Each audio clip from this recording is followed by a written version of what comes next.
C'est pas normal que des jeunes femmes, 18, 20, 21, 22, se disent c'est un monde d'hommes, on est intimidé, on n'ose pas. Donc je me dis, si moi je le fais, pourquoi pas? Peut-être que d'autres vont avoir ce déclic, vont se dire bah, moi aussi je vais le faire.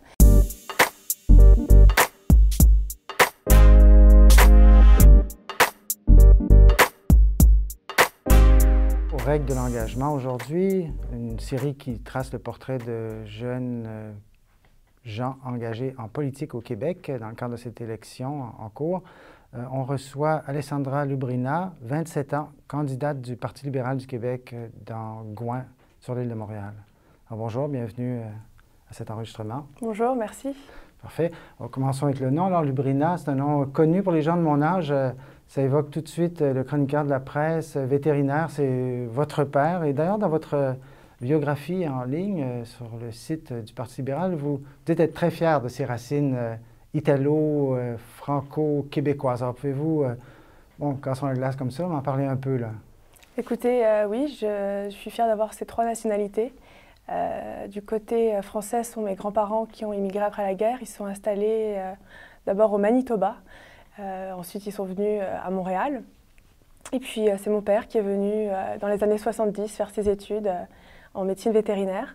Et puis voilà, il a rencontré ma mère et je suis née ici. Il est resté lui aussi? Tout le monde est resté à Montréal. C'est ça, d'accord. OK. Et vous avez fait des études en droit. Vous dites d'ailleurs que ces études en droit, la profession d'avocate, vous semble avoir bien préparé pour l'activité politique et que en fait, votre action politique est un peu le prolongement naturel de cette profession. Pourquoi le dites-vous? Vous ne sentez pas qu'il y a déjà trop d'avocats en politique et qu'il en fallait encore une de plus? Je ne pense pas qu'on soit trop d'avocats, non. On est seulement une vingtaine. Si je me base sur l'article de Droit Inc. d'il y a quelques semaines, c'est vrai que c'est un peu un prolongement parce que quand on est avocat, je suis une avocate qui va à la cour, donc ça veut dire que je plaide. Ce n'est pas le cas de tous les avocats. Il y a des juristes d'entreprise, il y a des avocats qui font du droit corporatif. Moi, je vais à la cour en droit familial. Donc, ce que je fais, c'est que je représente les intérêts de personnes, souvent des personnes dans des situations difficiles, des personnes vulnérables qui, suite à une rupture, par exemple, se retrouvent sans rien. Donc oui, j'y vois un prolongement, c'est plaider avec conviction pour défendre les intérêts des gens que nous représentons. Donc pour moi, c'est un peu, oui, c'est un prolongement.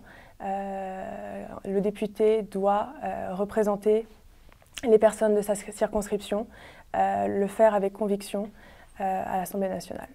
Vous êtes engagé au Parti libéral, j'ai bien compris, là, cette notice, à l'automne 2012. 2012, évidemment, on pense évidemment au printemps 2012, au printemps érable. Est-ce qu'il y a un lien à établir? Est-ce qu'un a amené à l'autre? J'ai rejoint les rangs du Parti libéral suite à une conversation avec un jeune militant au Second Cup de Côte-des-Neiges au mois d'octobre 2012. Donc c'était une fois que le Parti québécois était déjà au pouvoir. Pour moi, 2012 marque mon engagement. C'est la date de mon retour au Canada, mon retour à Montréal. Après des études. Exactement, j'ai quitté Montréal à 16 ans pour faire l'équivalent du cégep, donc le lycée à Paris, dans un pensionnat. J'ai fait mon bac en droit à Paris et je suis rentrée à Montréal à la toute fin de l'été et voilà, je me suis impliquée. J'ai rejoint fièrement les rangs du parti en octobre. Mais quel était le sujet de cette conversation là, qui a changé votre vie active en politique? C'est vrai, j'y pense souvent. Je ne sais pas comment on y a atterri. Je prenais mon café, il y avait deux jeunes qui parlaient politique. Moi, tout ce qui est politique, je suis un peu comme un aimant. C'est quelque chose qui me fascine. Donc voilà, j'ai embarqué dans la conversation et puis on m'a dit « c'est la course à la chefferie, est-ce que tu as envie de t'impliquer ?» J'ai dit « je suis partante ». Et puis là, j'ai commencé à rencontrer les gens, à m'impliquer. J'ai commencé à rejoindre l'aile jeunesse du parti. Je suis vraiment très très fière de l'aile jeunesse, ce qu'on appelle la commission jeunesse du Parti libéral. On a réellement un poids en fait. Au sein de l'instance même du Parti libéral, on représente 33% des voix. On a notre place, on a toute une structure interne.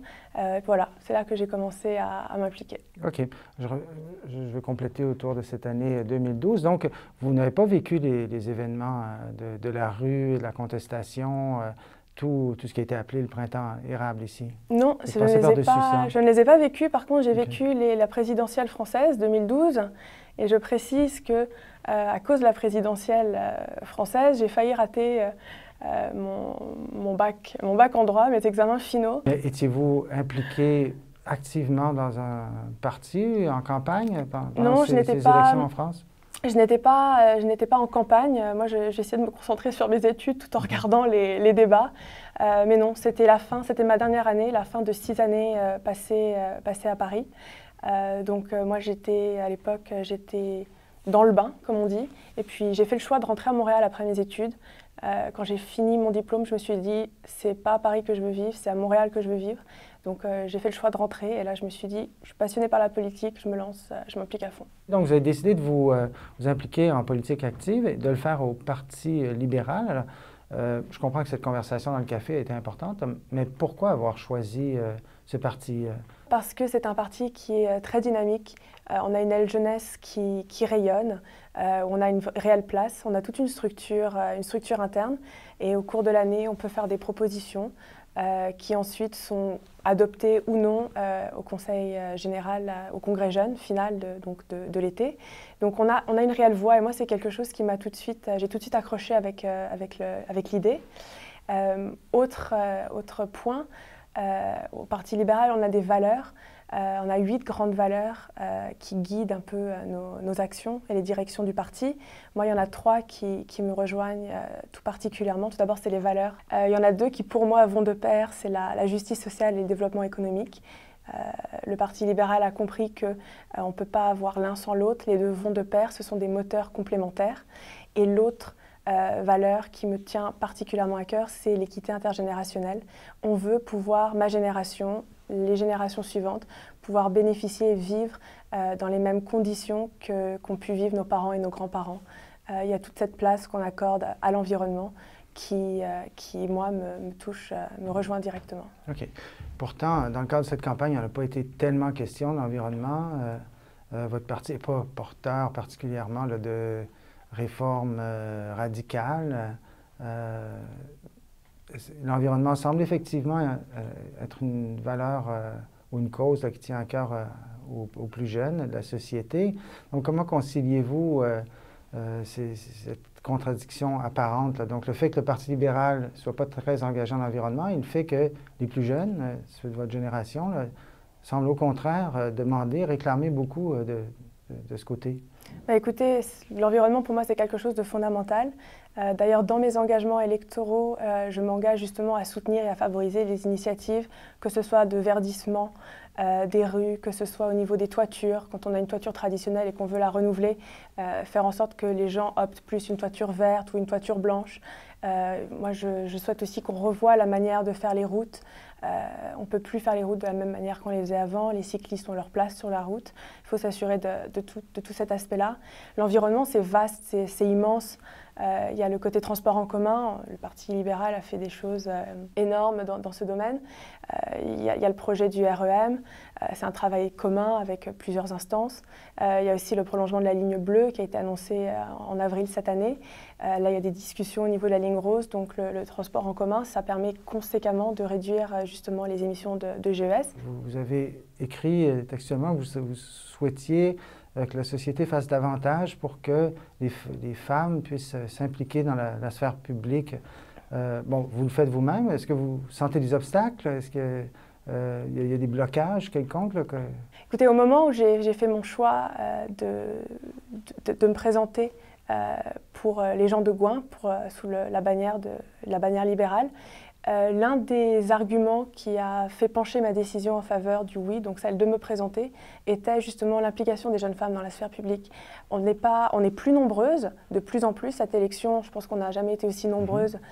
C'est quelque chose d'historique. On commence à prendre la place qui nous revient dans la sphère publique, mais on n'est pas assez nombreuses.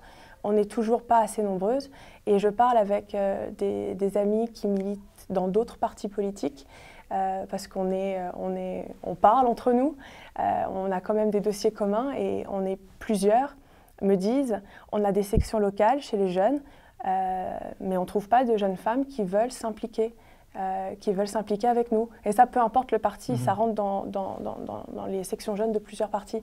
Donc je me dis, c'est pas normal que des jeunes femmes, 18, 20, 21, 22, se disent c'est un monde d'hommes, on est intimidé, on n'ose pas. Donc je me dis, si moi je le fais, pourquoi pas? Peut-être que d'autres vont avoir ce déclic, vont se dire bah, moi aussi je vais le faire. Et je me réjouis que dans la circonscription dans laquelle je me présente, on a M. Gabriel Nadeau-Dubois qui est le député, il est très jeune. On a M. Gignac qui est un jeune homme aussi. Puis on est 3 jeunes femmes à se présenter. On a Mme Sécheresse pour le Parti vert, Mme Ariane Lebel pour la CAQ et puis moi, je me présente, j'ai 27 ans pour le Parti libéral. L'implication est admirable de la part de qui que ce soit en politique active. En même temps, parfois ça peut être casse-gueule, c'est presque aller au suicide. Dans ce cas-ci, vous vous présentez dans Gouin où tous les sondages donnent M. Nadeau-Dubois gagnant à plus de 50 là. Bref, est-ce que c'est téméraire et même à la limite irréaliste de se présenter dans ce cadre contre une personne comme celle-là, comme si connue? Écoutez, je ne commente pas les sondages. Moi, je me fie à ce que je vois le 1er octobre. Ce sont les urnes qui parlent. Beaucoup de personnes me posent cette question. Pourquoi est-ce que tu te présentes pour le Parti libéral dans Gouin? Je ne l'entends pas tous les jours, je l'entends peut-être 10 fois par jour. Ma réponse, elle est simple. Je défends les valeurs libérales. Je veux les faire rayonner. Ce sont des valeurs dans lesquelles je crois. Et puis, il y a des libéraux dans la circonscription. Il y a des gens qui ont besoin, qui veulent voter pour le Parti libéral. Ils ont besoin d'un candidat.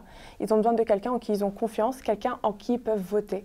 Alors voilà pourquoi je me présente. OK. Et ça se passe comment alors dans la circonscription?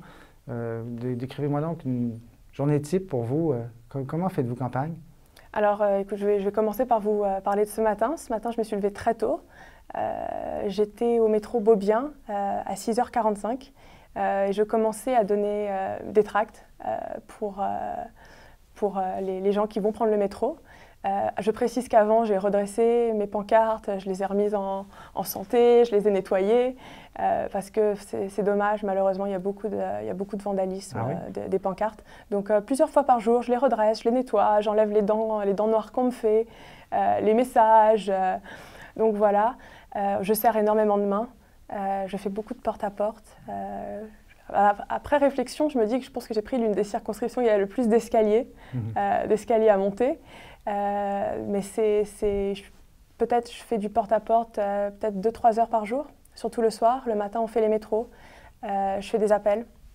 On va à des événements, des rassemblements politiques. C'est beaucoup de terrain. Oui, je fais une campagne sur les réseaux sociaux. Mais je suis peut-être de la vieille école pour une jeune, mais je pense qu'il n'y a rien de mieux qu'une poignée de main, que de rencontrer la personne, de la voir dans les yeux.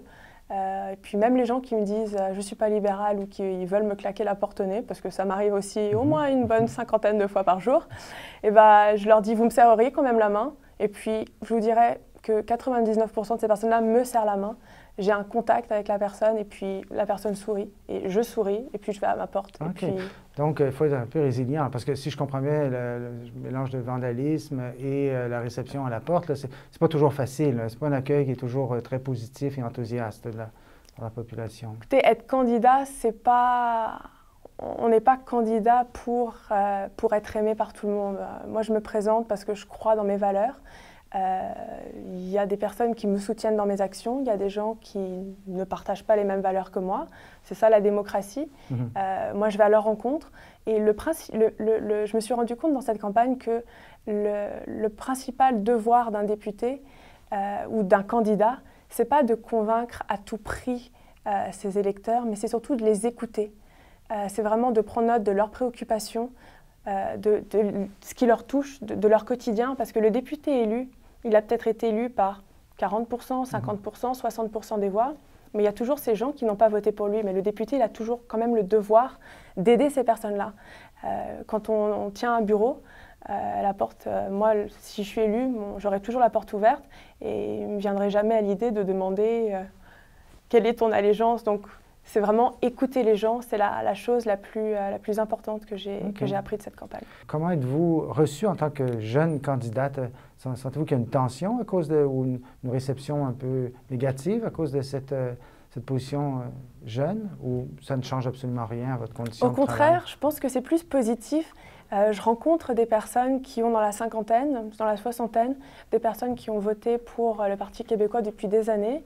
Ils me disent bonjour, ravi de faire votre connaissance. Je trouve, moi je ne suis pas du tout libérale, j'ai jamais voté libéral, mais je vous encourage vraiment, je trouve que votre engagement c'est quelque chose de bien. Et puis il y a des gens qui me remercient de me présenter pour le Parti libéral. Okay. Donc c'est très, très varié, mais je reçois beaucoup d'encouragement justement des lecteurs. Vous dites dans votre présentation sur le site du Parti libéral que vous souhaitez aussi défendre la cause des personnes handicapées. Est-ce que vous pouvez m'expliquer ce choix-là?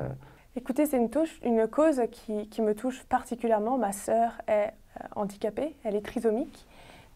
Je l'ai vue, elle a commencé sa scolarité dans les écoles, comme on peut dire, régulières. Donc j'allais à la même école qu'elle. C'est tout un système d'accompagnement, il faut qu'il y ait quelqu'un qui l'assiste. C'est très compliqué. Et ensuite, elle a été dans des écoles spécialisées où je souligne le travail exceptionnel du personnel de ces établissements. Mais la cause des personnes handicapées, je pense qu'elle n'est pas assez représentée, que ce soit le handicap physique ou mental. Je pense qu'il faut faire plus pour ces gens-là. J'aimerais qu'ils soient peut-être plus intégrés dans le système scolaire régulier. Il y a des projets pilotes qui se font dans de nombreux pays. Oui, c'est quelque chose que je souhaiterais vraiment faire. Il faut sensibiliser les gens. Par exemple, l'accessibilité des lieux pour notamment les personnes en fauteuil roulant. Beaucoup de sondages et d'enquêtes révèlent que les jeunes décrochent, s'impliquent moins, d'ailleurs vont moins voter. Peut-être à raison, parce que le système ne les satisfait pas. Sentez-vous un peu, vous êtes un contre-exemple, évidemment, vous êtes active dans une circonscription où il y a plusieurs candidats jeunes, mais sentez-vous quand même un peu ce vent de cynisme là, et des cœurs en titre de la population et des jeunes en particulier envers le système politique? Je le sens malheureusement et je fais tout ce que je peux pour justement le contrer. Je vais vraiment à la rencontre des gens, je montre qu'on est des personnes authentiques, vraies, avec des réelles idées, une réelle envie de faire avancer la société avec des projets de société. C'est comme ça que je fais. Et c'est aussi pour cette raison que j'ai vraiment opté une politique de terrain, une campagne de terrain. Je vais rencontrer les gens. C'est sûr que je suis aussi active sur les réseaux sociaux parce qu'il y a des gens, il y a des jeunes, Instagram par exemple, Facebook, il y a des personnes qu'on peut rejoindre plus facilement sur ces médias-là. Donc je montre vraiment ce que mange en hiver une candidate du Parti libéral. Je montre vraiment ce que je fais. Comme quoi, oui, on a des événements, oui, on va à la rencontre des gens. Parfois c'est facile, parfois ça l'est moins. Mais je pense que je fais refléter le plus possible la réalité, la vraie vie d'une candidate de terrain. Je pose la question à tous les candidats qui viennent ici. Je leur demande de se projeter justement dans l'avenir, mais très loin. Là. Disons, à un moment où vous aurez atteint mon âge, là, que vous basculerez de génération, là, comment voyez-vous le Québec là, dans 20 ou 30 ans? Comment le souhaiteriez-vous? Et quel portrait pourriez-vous faire très rapidement là, de cette société qui a été transformée par votre génération? Alors, un Québec en santé, un Québec vert et un Québec dans lequel la justice sociale est au premier plan. Alors, merci beaucoup pour cet entretien.